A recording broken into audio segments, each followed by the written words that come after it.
đại lưới mất phải lưới mó đấy là nè vậy lưới mó mà bán này đấy dứt tại dương rất đơn với lưới bị hụt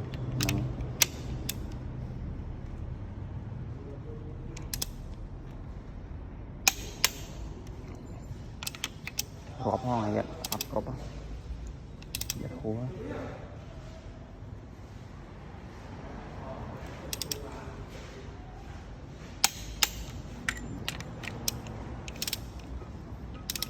sửa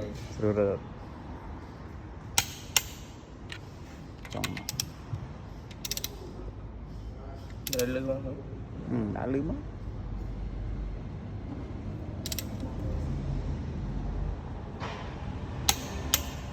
nè né bàn tao nông quỳnh